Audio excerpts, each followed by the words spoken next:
Hi guys, in this video I'm going to show you if your file explorer is crashing, not working, not responding. I'll show you the quick ways how to fix it. So first what I'm going to do is I will open the task manager. So type task manager, click task manager and then look for a process called Windows Explorer. Search Windows Explorer and just right click and restart. So restart your Windows Explorer first. After this step, what you need to do is you need to perform the second step, which is to clear File Explorer cache. So for that, I will open run.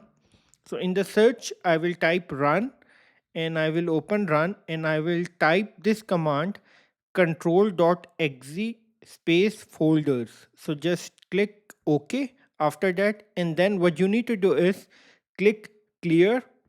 And then after that, you need to click restore defaults.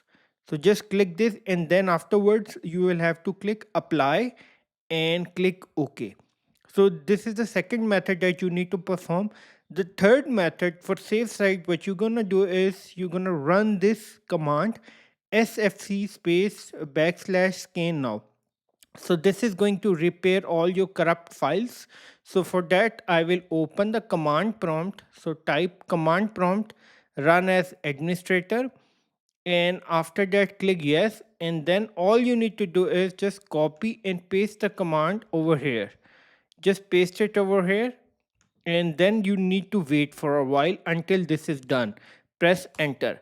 Now you're going to wait for this command to complete. After this command, what you're gonna do is you're gonna restart your computer. So just wait. So the command has been completed. So now what I'm going to do is I will restart my computer. So see you after the restart.